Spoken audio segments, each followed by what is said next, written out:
Hola, ¿qué tal? Muy buenos días. Estamos transmitiendo desde Tlalnepantla, Estado de México, en esta serie que hemos estado llevando semana a semana sobre Los Ángeles. Y hoy pues casi concluimos con esta sección. Muy posiblemente en 8 días empecemos a ver ya lo que la Biblia dice de los demonios, de los ángeles caídos, la rebelión. ¿Será posible que exista alguna fórmula para atar, reprender? Todo eso lo vamos a contestar a la luz de la palabra de Dios.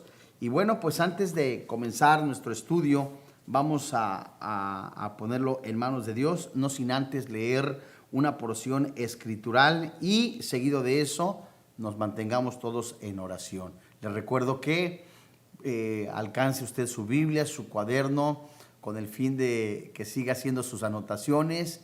Y me da muchísimo gusto que manden ustedes mensajes, que llevan las notas, llevan los apuntes. Eso de verdad a uno le anima a seguir orando y estudiando para que la gloria de Dios sea el mismo Señor exaltado. Bueno, dice el Salmo 41. En Jehová hay misericordia, hazme levantar y hoy te daré el pago. En esto conoceré que te he agradado, que mi enemigo no se huelgue de mí. En cuanto a mí, en mi integridad me has sustentado y me has hecho estar delante de ti para siempre. Bendito sea el Señor, el Dios de Israel, por los siglos de los siglos. Amén. Señor, en el nombre de tu Hijo, el Señor Jesucristo, hoy te damos gracias porque nos concedes la bendición de podernos juntar por este medio cibernético, por este dispositivo, la aplicación. Gracias, papito, porque creemos que tú inclinas tu oído a nuestra oración, a nuestro ruego, alcanzamos favor y gracia ante tus ojos, sanando, restaurando nuestro corazón, quitando todo aquello que no pertenece a nuestras vidas. Si hemos pecado, creemos que tú ya nos limpiaste con la sangre de Jesucristo en la cruz. Creemos que tu Espíritu Santo nos da sanidad, restauración. Creemos que si nosotros hemos ofendido a alguna persona, le pedimos perdón y tú restauras su vida. Si nos han ofendido, también les perdonamos en el nombre de Jesús. Señor, presentamos delante de ti al presidente de la República, al licenciado Andrés Manuel López Obrador. Te pedimos que sigas bendiciendo su vida, que le estés dando, que le des dirección, que te conozca, que las decisiones que él tome sean para tu gloria. Papito, te damos gracias porque obras en cada uno de los que forman parte de la iglesia cristiana en la República Mexicana. Conoces necesidades, conoces los que están en hospitales, los que tienen familiares que han partido ya contigo. Te pedimos que tu Santo Espíritu les fortalezca, les ayude. Creemos, Señor, que tu Espíritu hermoso, el Espíritu Santo, se ensancha en nuestra vida y nos ayuda en nuestra debilidad. En el nombre de Jesús presentamos también al doctor Armando Alejandro Alducin, a cada una de su esposa, así como sus hijos, sus nietos, a los que conforman en cada ministerio en Vida Nueva para el Mundo. Te damos gracias por bendecirlo. Hoy te alabamos, hoy te bendecimos, Señor, y te damos gracias por esa libertad que tenemos en podernos juntar por este medio, por abrir la Biblia con libertad y conocerte a través de la oración y tu escritura y darte la gloria. Te alabamos, Señor, te bendecimos, te damos gracias en el precioso nombre que es sobre todo nombre, Cristo Jesús. Amén. Bueno, pues hoy a la luz de la palabra de Dios veremos jerarquía y poder de los ángeles santos. Y vamos a hacer una breve recopilación en cuanto a cómo se lo denomina a los ángeles, qué significa. Y seguro va a haber algunas interrogantes si cada cristiano tiene el famoso angelito de la guarda, si eso es verdad, si es una historia pues inventada por la religión o si hay sustento bíblico y si lo es, verdaderamente pertenece a los angelitos de la guarda. Tenemos uno cada uno. ¿Qué nos dice la Biblia de todo esto?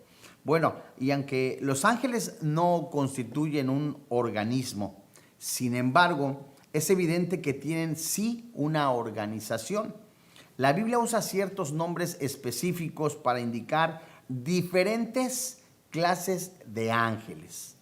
El nombre de ángel, como recordamos y que lo estudiamos en clases pasadas, se le designa a personas, a seres angelicales, mayormente como personas, y se traduce la palabra como mensajero. La palabra hebrea marak simplemente significa mensajero y sirve para designar a alguno de los enviados a los hombres. Estudiamos la clase pasada que vimos nosotros los 3 cielos, que era figura de lo que Moisés vio en el tabernáculo, el lugar santo, el atrio, el lugar santo, el lugar santísimo, lo que vio en el cielo. Entonces muchos anotadores coinciden en que es comparable con los 3 cielos, así como el apóstol Pablo subió al tercer cielo. Entonces la Biblia también nos enseña que cada uno de esos cielos hay seres angelicales.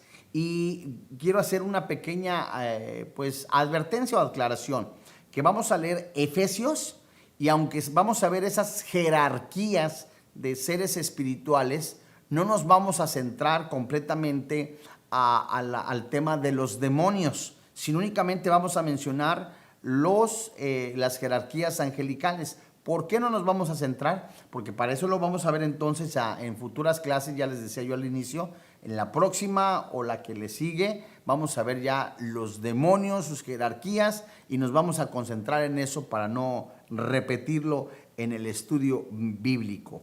Entonces, regresando, solamente voy a mencionar, ya en algún momento lo estudiamos, se menciona de esa forma a los ángeles en Job, capítulo 1, versículo 14, así como también en el primer libro de Samuel, capítulo 11, versículo 3. También Dios le menciona mis ángeles, o se le menciona a los ángeles de Dios en Ageo capítulo 1, versículo 13. Y este término griego angelos también se aplica frecuentemente a hombres como mensajeros, ¿verdad? Y vamos a ver un ejemplo, si son tan amables y ustedes me siguen con su Biblia. Vamos a abrir la Biblia en Mateo capítulo 11. Mateo capítulo 11.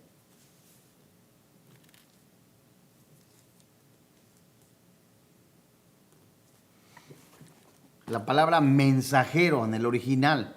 Mateo capítulo 11, versículo 10.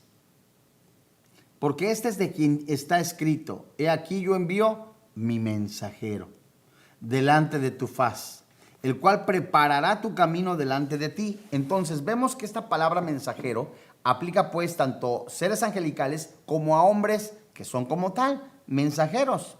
No hay en la escritura un nombre general y distintivo para todos los seres espirituales. ¿Por qué? Porque si ustedes se acuerdan, en clases pasadas estuvimos estudiando cómo se lo denominan algunas porciones escriturales como los carros de Dios, los hijos de Dios. Por ejemplo, en Job, en el Salmo 29, los hijos de Dios son espíritus, en Hebreos 1:14. ¿Se acuerdan que la semana pasada vimos un término llamado familias? En ese versículo se nombra a los seres angelicales, ángeles santos, como familia de Dios. En ese versículo se le menciona también en Daniel capítulo 4, versículo 13, como los vigilantes. Sin embargo, hay varios nombres específicos que indican diferentes clases de ángeles. Todos estos vamos a estudiarlos. Se los voy a nombrar primero y luego los vamos a estudiar uno a uno. Por ejemplo, los querubines, los serafines, los principados. Vamos a recordar a Gabriel y Miguel, así como también algunas actividades que hacen algunos ángeles. Y quiero recordarle, ¿verdad?, que cada uno de estos vamos a ver una porción escritural de la palabra de Dios para compararla y ver realmente que pertenece a lo que estamos hablando. Bien, vamos pues al primero, que es el de los querubines. ¿Qué son los querubines? ¿Qué hacían? Los querubines se mencionan repetidamente en la Escritura y guardan la entrada. En Génesis capítulo 3, guardaban la entrada del paraíso. Y ese término paraíso también, acuérdate que tiene varios significados, como cielo, que estudiamos hace 8 días en relación a los 3 cielos. La palabra cielo también se traduce lugar de paz, paraíso, lugar de eternidad. ¿Y qué hacían los querubines allí? En el paraíso contemplaban, ¿verdad?, el propiciatorio también, pero guardaban en el paraíso, guardaban ese lugar. ¿Te acuerdas cuando leíste Génesis y que Adán y Eva fallaron, pecaron, fueron expulsados del huerto que estaba en Edén? Entonces Dios envía querubines para guardar ese lugar. Y en Éxodo capítulo 25, para que tengamos más recuerdo de ello, vamos a ver que los querubines contemplaban el propiciatorio. Eso lo vimos inclusive también una parte en relación a la muerte y resurrección de Jesús, si lo recuerdas y si sigues el estudio. Cuando llega María, en lo que estás buscando, Éxodo capítulo 25, verso 18, te comento, llega una de las mujeres y se da cuenta que no estaba el maestro, y entonces María Magdalena se da cuenta que había un ángel, había uno parado en los pies, otro parado en la cabecera. La narración de Lucas dice eso, la comparamos con los demás evangelios, solo 2 mencionan que había 2 ángeles, los otros 2 mencionan que había uno, y no hay cuestión de poder caer en alguna confusión, sino que el punto es de que 2 ángeles estaban allí, te repito, en la cabecera y en los pies. Bueno, igual como si fuera el propiciatorio. ¿Qué es el propiciatorio? ¿Te acuerdas? Bueno, en el tabernáculo, que está el atrio, el lugar santo, el lugar santísimo, hasta ahí estaba un mueble que estaba con una tapa donde se vertía la sangre, se salpicaba. De hecho, lo vimos hace 8 días. Se salpicaba ahí la sangre del sacrificio del animalito. Abajo estaba la vara de Aarón que reverdeció, una porción del maná, como las tablas de la ley.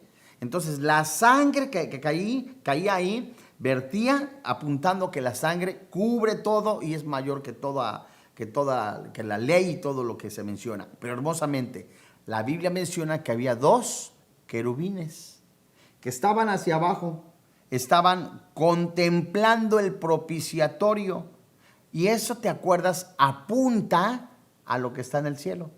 Pero es increíble que estos, cuando se mencionan en Isaías, también se mencionan en Ezequiel, en el Salmo 80, versículo 1, en Hebreos capítulo 9, esto es hermosísimo, porque allí en ese lugar se manifestaba la gloria de Dios. ¡Qué hermoso! Además, los querubines sostienen el carro en que Dios desciende a la tierra. Por favor, si eres tan amable, busca en tu Biblia segundo libro de Samuel, capítulo 22, para continuar y te sigo yo explicando. Segundo libro de Samuel, capítulo 22. Segundo libro de Samuel, capítulo 22, versículo 11. ¿Por qué este versículo? ¿Te diste cuenta que mencioné varios en relación a que los querubines sostienen el carro en que Dios desciende a la tierra, ¿no? Y también que están contemplando el propiciatorio. Éxodo, que mencionamos, y ahora vamos a ver el segundo libro de Samuel. ¿Por qué? Porque también se describen en Ezequiel capítulo 1. Los querubines también se mencionan en Apocalipsis capítulo 4. Pero los querubines están representados en diversas formas también de seres vivientes. Ahora, tomamos únicamente de varios versículos, segundo libro de Samuel, capítulo 22, versículo 11, para leerlo y tomar como ejemplo de estos querubines y sus actividades. Dice el versículo 11, y cabalgó sobre un querubín y voló. Fíjate, voló sobre las alas del viento. Fíjate qué interesante. ¿Sería que Dios cabalgó? Segundo el libro de Samuel 22:11. Cabalgó ahí. Dios cabalgó. A ver, ¿qué nos dirían los anotadores? Fíjense ustedes. Este versículo reafirma la gran majestad de Dios. David describió su venida, el rey David, describió su venida en poder del cielo y la tierra. En Éxodo capítulo 19, versículo 14 se menciona también. Y estas representaciones simbólicas sirven sencillamente para expresar su extraordinario poder y majestad de un Dios vivo, poderoso, grande, majestuoso. Mas otras escrituras fueron destinados los querubines para revelar. Hay más escrituras que hablan de los querubines que revelan el poder, la majestad, la gloria de Dios para resguardar la majestad de Dios, ¿verdad? En el jardín del Edén, en el tabernáculo, en el templo, en el descenso de Dios de la tierra. Es decir, como escolta. ¡Qué hermoso! No estamos hablando de un Dios que necesita seguridad por si le hace falta algo. No. Estamos hablando del poder divino, santo, un poder extremo que nuestra mente no puede describir de ese Dios, si Él los crió. O sea, no necesita, perdóname la expresión, no necesita de guaruras o de guardaespaldas, sino es lo majestuoso, lo hermoso, lo bello, lo poderoso que es ese Dios vivo que da vida para que todos disfrutemos de su creación. Bueno, pues vamos entonces al segundo, que es los serafines. ¿Qué son los serafines? Los querubines, tampoco les puedes poner veladora, ni les puedes poner nada. Oye, que invoca a un serafín o a un querubín. No. Y déjame en lo que estás buscando, Isaías, que ya hay una nueva personalidad que están nombrando en relación a algunos que se llaman pastores o predicadores. Ese es otro asunto. Se nombran ya querubines. Y eso es algo antibíblico, cuando la Biblia únicamente menciona las personalidades en Efesios capítulo 4, en Romanos y primera carta a los Corintios, que nada más hay maestros, evangelistas, ¿verdad? Etcétera, etcétera. No hay querubines. Me refiero a hombres con la autoridad de querubín y que dirijan iglesias, hombres como tú y como yo. Eso no es posible. Bueno, vamos a Isaías. Ese fue una breve ilustración, un chisme cristiano. No. Isaías capítulo 6, versículo 2 en adelante, en relación a los querubines. La Biblia dice: por encima de él había serafines. Estamos hablando del llamamiento de Isaías. Cada uno tenía 6 alas. Fíjate cómo son los querubines. 6 alas, con 2 cubrían sus rostros, con 2 cubrían sus pies, y con 2 volaban. Y el uno al otro daba voces diciendo: Santo, Santo, Santo, Jehová de los ejércitos. Toda la tierra está llena de su gloria. Y los quiciales de las puertas se estremecieron con la voz del que clamaba, y la casa se llenó de humo. Entonces dije: ay de mí, que soy muerto, porque siendo hombre inmundo de labios y habitando en medio del pueblo que tiene labios inmundos, han visto mis ojos al Rey, Jehová de los ejércitos. Versículo 6. Y voló hacia mí uno de los serafines, teniendo en su mano un carbón encendido, tomado del altar con unas tenazas, y tocando con él sobre mi boca, y dijo: he aquí que esto tocó tus labios, y es quitada tu culpa y limpio tu pecado. Bueno, también se les representa a los querubines, a los serafines, ¿verdad? Qué preciosa palabra, ¿no? Pero fíjate cómo ve lo inmundo, ¿no? Lo que está diciendo este santo hombre de Dios, Isaías, que estoy viendo a Dios, pero me estoy dando cuenta que soy pecado, que soy pecador, que todo lo que digo es malo, es pecado. Lo que haciendo paréntesis, lo que la teología llama la depravación moral, que desde que Adán y Eva cayeron, pues el hombre nace con pecado, en pecado, separado de Dios. Qué impresionante, y que está destinado a crecer y desarrollarse con una mente ya contaminada. Y cuando es llevado y Dios le llama, él ve su pecaminosidad, la reconoce, y el mensajero, ¿verdad?, de parte de Dios, que es el serafín, le pone el carbón. Híjole, qué impresionante, ¿no? Y qué hermoso pasaje. Fíjese usted, entonces vemos que cómo es que tenían estos seres. Tenían 6 alas, ¿verdad? 2 cubren su cara, 2 cubren sus pies, 2 para ejecutar rápidamente los mandatos del Señor, ¿verdad? Para volar. Y a diferencia de los querubines, permanecen alrededor del trono como siervos del Rey Celestial. Los vio Isaías, vio los querubines, y estos estaban cantando alabanzas y están siempre listos para ejecutar sus órdenes. Y en tanto que los querubines se muestran poderosos, los serafines, ¿verdad? Vimos los querubines, comparando querubines y serafines. Ahora, en tanto que los querubines se muestran poderosos, los serafines deben reconocerse como los más nobles de todos los seres angelicales.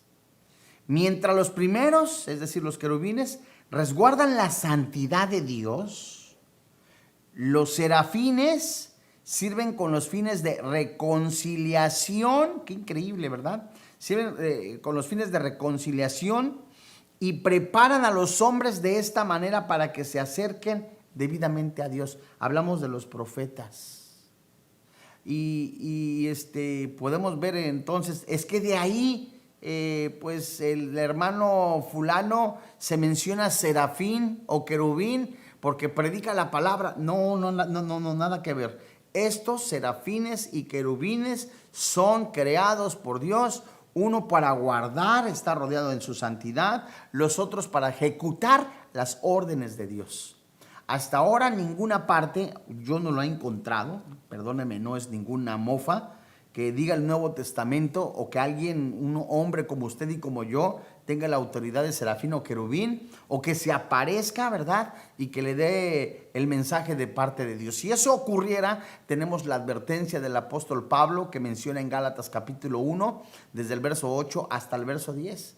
Si un ángel, si nosotros mismos, se les aparece y les da un mensaje diferente, distinto al que les hemos enseñado, es anatema. Entonces, las enseñanzas que nosotros tenemos de las actividades de los seres angelicales son para que nosotros veamos lo que dice la palabra de Dios de su creación, que es para darle la gloria a Él. Y cuando alguien quiere robarse la gloria para Él solito, no es nada más que inventado, preparado en el infierno. La siguiente personalidad, vamos a ver, o la personalidad, los principados. Otra vez, para que no se nos olvide. Les decía al principio que los principados, que aunque se mencionan en Efesios, en Colosenses, en primer carta de Pedro, hay varias personalidades que se mencionan, no nos vamos a concentrar en que son demonios, sus actividades completas, sino vamos a ver nada más las jerarquías, porque ese es el tema de hoy, ya que los vamos a desarrollar, o cuando veamos nosotros los demonios, los ángeles caídos, los lugares territoriales, que es otra clase. Mientras vamos a ver únicamente esas jerarquías, ya que es el tema de hoy, la jerarquía y poder de los ángeles. Bueno, entonces vemos a los principados. ¿Quiénes son los principados? Estos se hablan de poderes, tronos, dominios, además de los 2 precedentes órdenes de la Biblia, habla de ciertas clases de ángeles que ocupan puestos de autoridad en el mundo angelical. nombrados como, vamos a Efesios, capítulo 6. Efesios, capítulo 6. Y vamos a leer desde el verso 10 en adelante. Fíjese usted. Efesios 6:10. La Biblia dice: por lo demás, hermanos míos, fortaleceos en el Señor y en el poder de su fuerza. Vestíos de toda armadura de Dios para que podáis estar firmes contra las acechanzas del diablo. Porque no tenemos lucha contra sangre y carne, sino contra principados, contra potestades, contra los gobernadores de las tinieblas de este siglo, contra huestes espirituales de maldad en las regiones celestes. Por tanto, tomar la armadura de Dios para que podáis resistir en el día malo. Y habiendo acabado todo, estad firmes. Estad pues firmes, ceñidos vuestros lomos con la verdad, y vestidos con la coraza de justicia, calzados los pies con el apresto del evangelio de la paz. Sobre todo, tomad el escudo de la fe, con que podáis apagar todos los dardos del fuego del maligno. Y tomad el yelmo de la salvación y de la espada del Espíritu, que es la palabra de Dios. Verso 18. Orando en todo tiempo, con toda oración y súplica en el Espíritu, y velando en ello con toda perseverancia y súplica por todos los santos.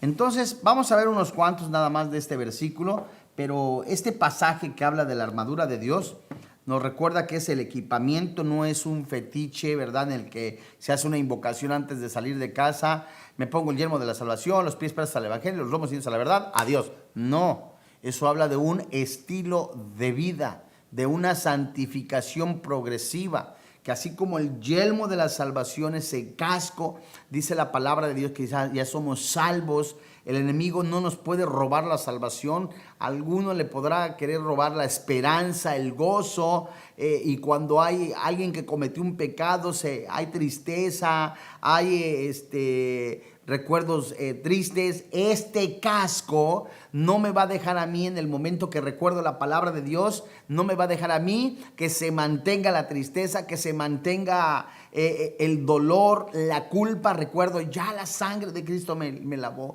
Ya soy más que vencedor en Cristo Jesús. Gracias, Padre, porque me has enseñado que sigo siendo una persona en carne mortal, sigo teniendo mis luchas, pero te tengo a ti que sigues intercediendo por mí, por mi familia, etcétera, etcétera. Ese es el casco. Entonces, recuerdo la palabra de Dios, lomo ceñido a la verdad, la coraza de justicia, la espada de la palabra, todo, si te das cuenta, es Biblia, Biblia, Biblia, Biblia. Qué hermoso que nuestros elementos de guerra son la Biblia. Y los instrumentos nuestro cuerpo, tienen que estar completamente destinados para la gloria de Dios. Bien, entonces, ¿qué son tronos? Vemos nosotros que archai en el griego y exusai, esas dos palabras, nada más las menciono, son principados y poderes. Los acabamos de leer aquí en Efesios y también se mencionan en Colosenses.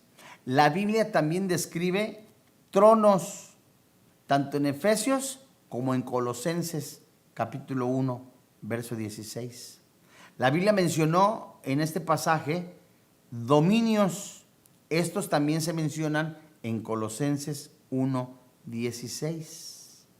Poderes se mencionan tanto en Efesios como en la primera carta de Pedro, en el capítulo 3, versículo 22. Pero fíjate, estas designaciones no indican, por supuesto, diferentes clases de ángeles, sino simplemente diferente tipo de rango o de dignidad entre ellos. ¿Sí me voy dando a entender?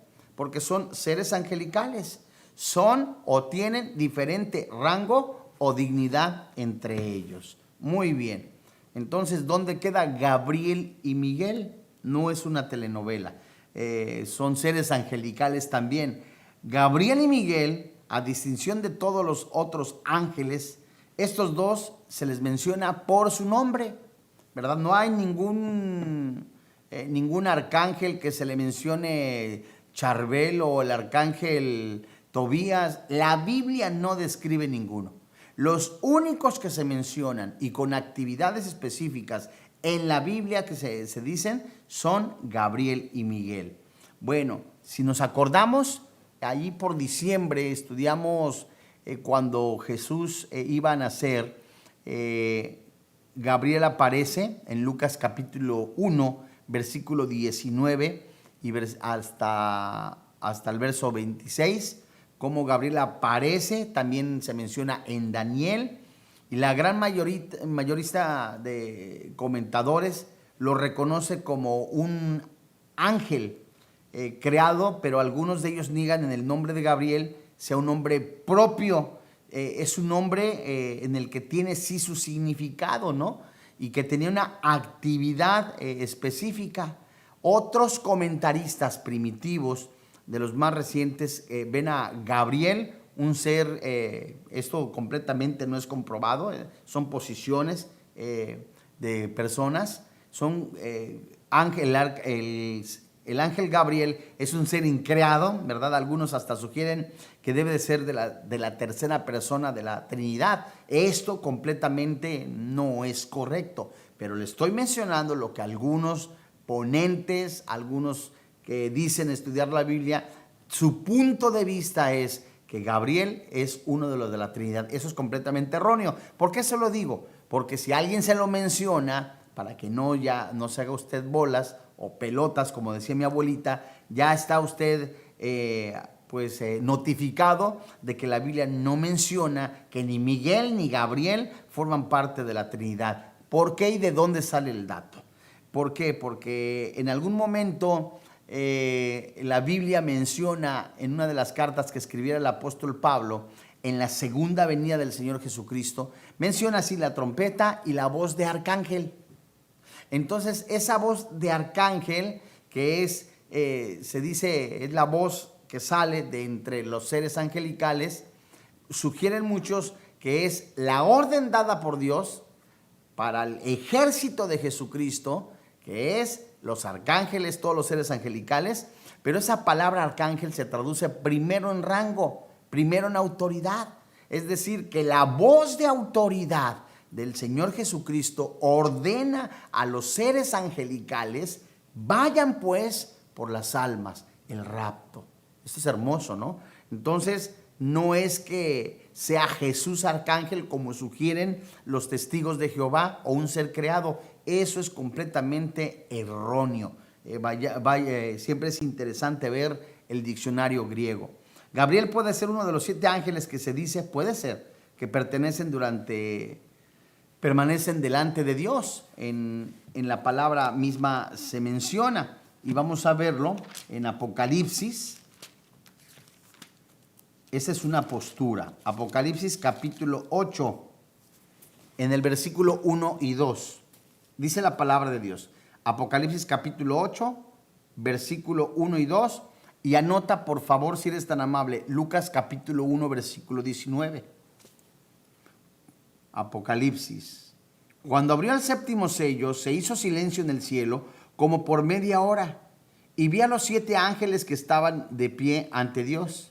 Y se les dieron 7 trompetas. Otro ángel vino entonces y se paró ante el altar con un incensario de oro. Y se le dio mucho incienso para añadirlo a las oraciones de todos los santos sobre el altar de oro que estaban delante del trono. Bueno, parece que su tarea, esa tarea especial, ha sido mediar las revelaciones divinas e interpretarlas.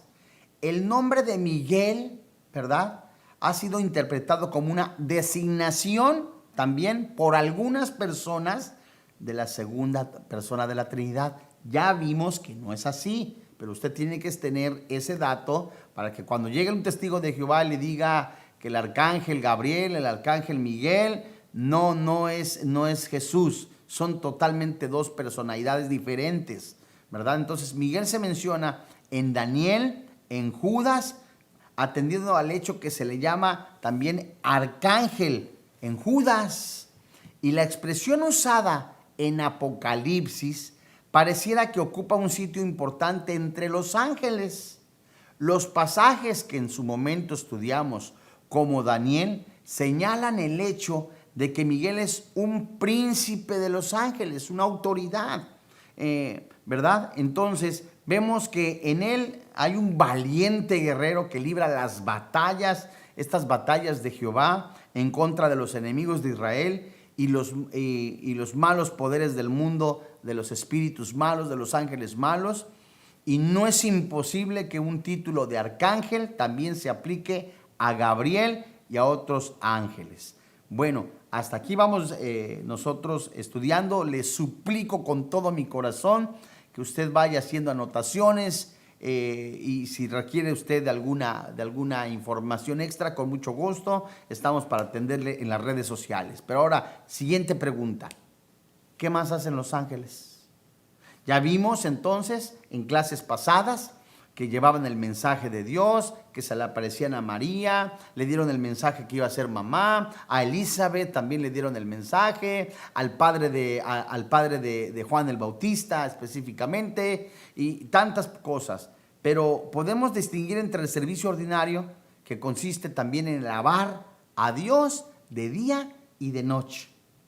La Escritura da la impresión de que hacen esto audiblemente, como en el nacimiento de Cristo, que cantaban gloria a Dios. Y aunque no podemos formarnos ninguna idea del lenguaje del canto de los ángeles, desde la entrada del pecado al mundo han sido enviados, desde la caída del ser humano, los seres angelicales han sido enviados para servir a los que son herederos de la salvación, es decir, a nosotros los cristianos.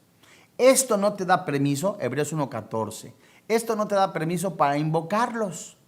O sea, si me van a servir a mí, entonces hago una oración al arcángel fulano de tal para que me venga a servir. No, sino que es Dios quien ejecuta la orden y es Dios el único al quien hay que adorar, orar y alabar. Entonces, no nos equivoquemos. Además, estos seres angelicales se regocijan con la conversión de un Salvador. Lo leemos en Lucas 15, que cuando un pecador se arrepiente, hay fiesta en el cielo, los ángeles cantan, se alegran, ¿no? Y velan sobre los creyentes también, además. Ahora, vamos a Mateo. Aquí es en donde vamos la Biblia va a contestar si nosotros, los seres humanos, tenemos el ángel de la guarda famoso, ¿verdad? Que no sé, los que no éramos cristianos de niños y nuestra familia no era cristiana tampoco, pues nos llevaban a la cama a dormir y muchos le rezábamos, ya no se hace, nosotros los cristianos no lo hacemos, le rezábamos al angelito de la guarda. Ángel de mi guarda, dulce compañía, no me desampares ni de noche ni de día, etcétera, etcétera, etcétera. Entonces se le ponían hasta veladoras. Y dile al angelito de la guarda que te cuide. Y dile al angelito de la guarda que te lleve por acá. Nada de eso es bíblico, ¿eh? Ni la Biblia tampoco enseña que le recemos, ni tampoco que le oremos. La Biblia tampoco enseña que el angelito de la guarda te lo haya mandado Dios para que te mande por un camino. No, el único camino que nosotros conocemos y que enseña la Biblia es la palabra de Dios. Lámpara es a mis pies tu palabra y lumbrera de mi camino. Es una guía. Dice Proverbios también, Proverbios 1 y 2, que el temor a Jehová es el principio de la sabiduría. La sabiduría sale por las calles diciendo y clamando a un arrepentimiento para que después que caiga el juicio sobre él, pues no esté dando golpes ahí de desconsuelo y de perdido, ¿no? Entonces, ¿qué son y a qué se refiere Mateo 18:10?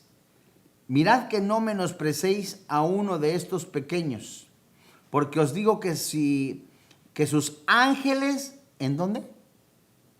En los cielos, ven siempre el rostro de mi Padre que está en los cielos. Lo voy a volver a leer. ¿Por qué? Porque aquí no dice que tengamos el ángel de la guarda, porque es la cita que toman muchas personas para decir, tenemos el ángel de la guarda, el angelito de la guarda. A ver qué dice la Biblia. Mirad que no menosprecéis a uno de estos pequeños, entiéndase, cristianos. Porque os digo que sus ángeles en los cielos, ven siempre el rostro de mi Padre que está en los cielos. A ver, usted hace rato decía que los ángeles, Dios los manda para servir a sus elegidos. Sí, es lo que dice Hebreos. Pero es una orden ejecutada por Dios, no por mí. Es una orden ejecutada por el Padre Celestial, no yo un simple mortal. Ni tampoco le voy a poner veladoras, ni tampoco le voy a poner inciensos para que me favorezca. Eso es antibíblico, eso no es correcto. Entonces, ellos están en el cielo, tal como lo vimos la clase pasada. Es verdad que están los tres cielos con seres angelicales buenos y malos. Y ya distinguimos en clase pasada cuáles son los que están en cada lugar. Y vamos a estudiar sus actividades después. Pero ninguno de ellos se somete a mi voluntad. Hablo de los ángeles santos. Se someten a la voluntad de Dios. Además, los seres angelicales aprenden, ¿verdad? Muchas multiformas de gracia de Dios. Y en el Antiguo Testamento se dicen que guiaban a los creyentes al seno de Abraham, ¿verdad? Eso es donde lo vemos. Puedes leerte Lucas capítulo 16. Lucas capítulo 16, en el verso 22, dice la palabra de Dios. Aconteció que murió el mendigo y fue llevado por los ángeles al seno de Abraham. Y murió también el rico y fue sepultado. Esto podemos decir, ahí te va. Hace muchos años, no 50, 80, no, pero será unos 15 o 20 años. Rara vez Dios, o más bien en la soberanía de Dios, puede haber una manifestación visible o sensible o sentirse de algo sobrenatural en los creyentes. No te estoy diciendo que no ocurra, sino te estoy diciendo que puede ocurrir, pero que en nuestro corazón no esté presto a que ocurra, ¿verdad? Sino que ocurrió, falleció una persona conocida y estaba la reunión de sus hijos, estaban orando, cristianos, orando y dando gracias a Dios porque ya estaba muy mal, estaba enfermo, y lo entregaron al Señor. Señor, haz tu voluntad, te lo ponemos en tus manos, te lo entregamos, haz lo que tú quieras. Y entonces en segundos la persona fallece, pero expresan, personas serias, no estoy hablando de que tampoco se preste esto al morbo, ¿no? Se sintió una paz y se sintió una presencia hermosa. Los ángeles, como dice la palabra de Dios, vienen por las almas. Los demonios vienen también por las almas que se llevan al infierno. ¿En dónde dice? Aquel hombre que tenía tantas riquezas, alma mía, come, disfruta, goza de todo lo que quieras, y sin saber que esa noche iban a venir por su alma. ¿Quiénes? Los demonios. Entonces los ángeles vienen por las almas, ¿verdad? Vienen por los cristianos, los demonios vienen por los perdidos. Eso sí es una realidad. Bueno, ¿qué más hacen los ángeles? Ya hemos visto un poco de esto. El servicio extraordinario de los ángeles se hizo necesario a causa de la caída del hombre y constituye uno de los elementos importantes en la revelación especial de Dios. Y fíjese usted, ellos van a mediar las revelaciones especiales de Dios. ¿Cómo? Sí. A ver, sígueme con cuidado. ¿Van a mediar las revelaciones de Dios? Sí. ¿Cómo?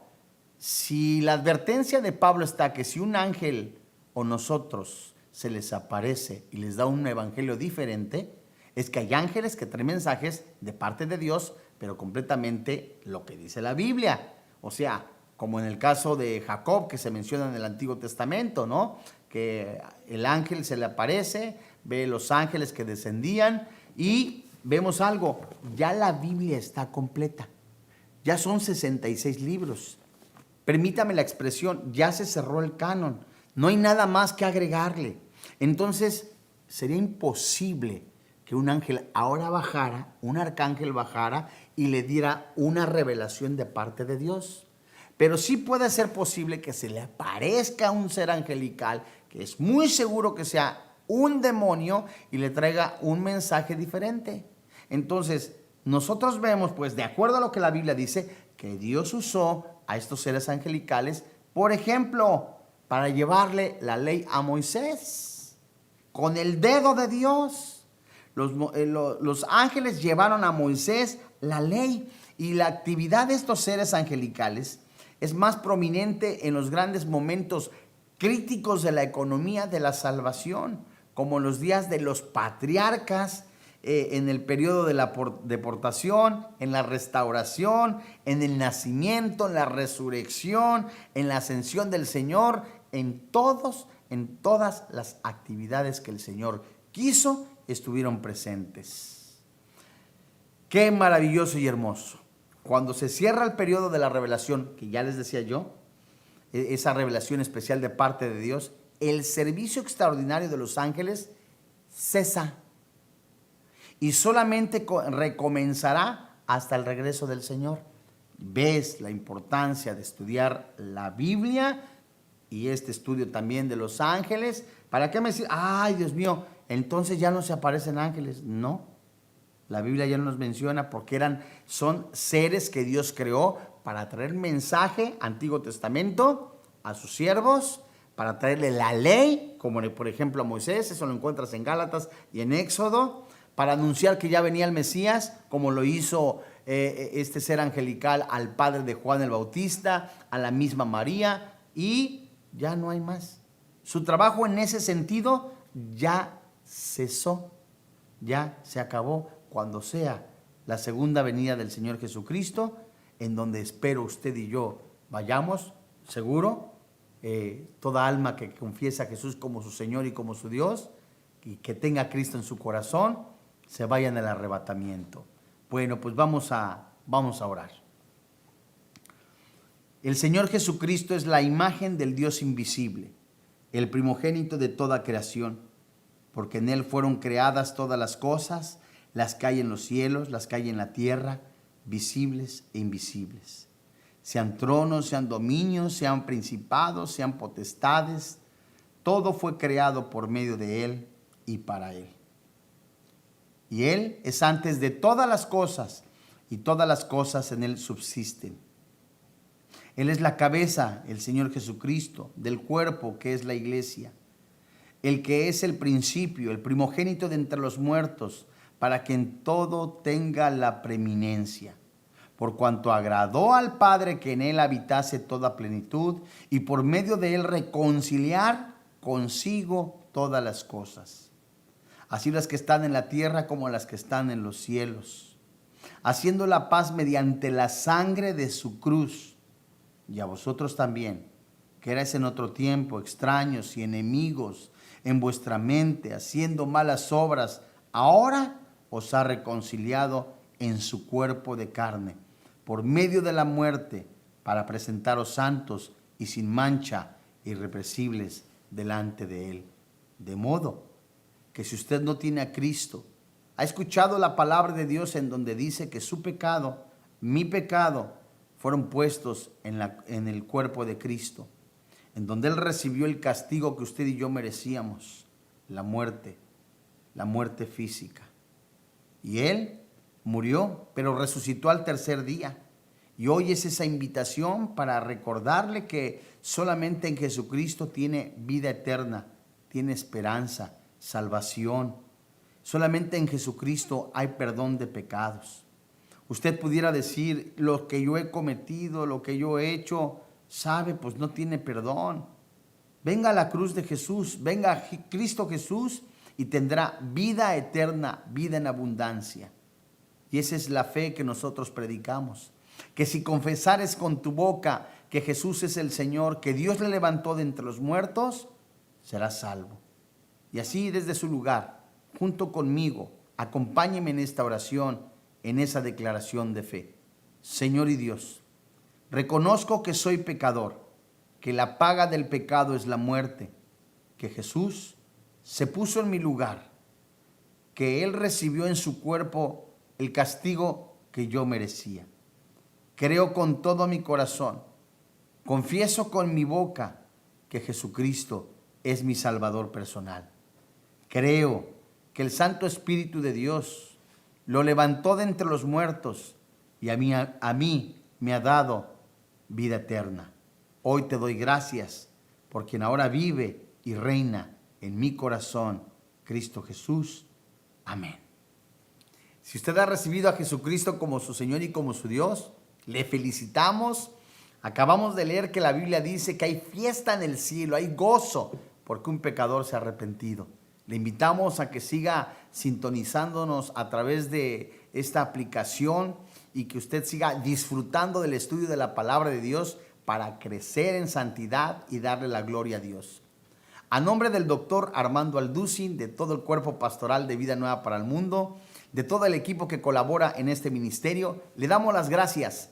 Que Dios le bendiga, que tenga paz.